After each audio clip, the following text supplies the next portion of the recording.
এবাৰ নহয় 5বাৰকৈ ভাঙিলে এটা বাসগৃহ। সেই বিশেষ ঘৰটোত আছে কি? আধুনিক যুগত সেই বিশেষ ঘৰটিত বিজুলী সংযোগ হোৱা নাই কিয়? পঞ্চমবাৰ ঘৰটি ভঙাৰ পাছত এতিয়া পৰিয়ালটিৰ দায়িত্ব ল'ব কোনে?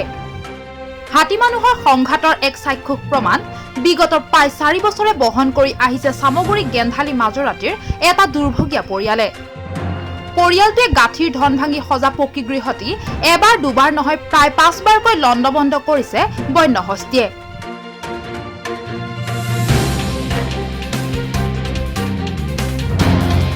যিটো গৃহত এতিয়া নাই মুধচৰ চালি, পকী বেৰ, খিৰিকী দুৱাৰ ইত্যাদি। ইফালে বহু চেষ্টা কৰিও বিদ্যুতৰ সংযোগ নোপোৱা পৰিয়ালটোৰ 4জনকৈ সদস্যই নিশা হলেই নিজৰ জীৱনটোক হাতৰ মুঠিত লৈ পাৰ কৰিবলৈ বাধ্য হয় বন্যহস্তীয়ে উপদ্ৰৱ চলোৱাৰ আশংকাত।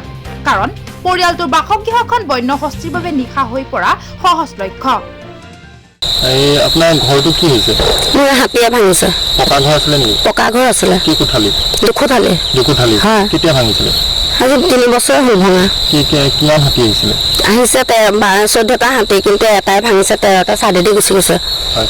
এই সাহায্য পাইছিলেনে? সাহায্য নাই পোৱা, একো নাই পোৱা। একো নাই পোৱা? একো নাই পোৱা। অকল এবাৰে ভাঙিছেনে?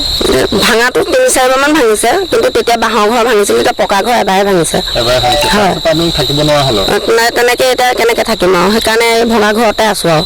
এই সাহায্য নাই পোৱাৰ কাৰণে বনাবলৈ দিগদাৰ হৈছে। কেনেকৈ বনাম এতিয়া? হাজিৰা কৰে, দিন হাজিৰা কৰি পেটেই চলাম নে ঘৰেই বনাম? এতিয়াও হাতী ওলাই থাকে নেকি? ওলাই আছে, এতিয়াও আছে।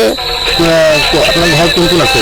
ঘৰত এতিয়া 4জনী আছোঁ। প্ৰাণী মতা মানুহ আছে আৰু ল'ৰা আছে, বোৱাৰী আছে, মই আছোঁ। হাতী কোনে খেদে? হাতীয়ে আটাইকেইজনেই খেদো। কিহৰ কাৰণে আপোনাৰ ঘৰটো ইমান বাৰে বাৰে ভাঙি থাকে? মানুহ আহে, গাঁৱৰ পৰা মানুহ আহিব, হুলস্থুল কৰে। কাৰেণ্ট নাই বিশেষতে, কাৰেণ্টৰ কাৰণেই হৈ আছে তেনেকে। সন্ধিয়া কি জ্বলাই? চাকি জ্বলাও, লেম্প জ্বলাও, টৰ্চ চৰ্চ থাকে আৰু। হাতীয়ে ভয় কৰে জানো চাকিলে? ক'ত কৰে আৰু, আহে মোচন লৈ পেলাই আহে গালে চাপি পেলাই। কেতিয়াবা ভয় খাইতো দৌৰিয়ে আহোঁ, কেতিয়াবা গুচি যায়গৈ আৰু জুই চুই জ্বলাই দিলে।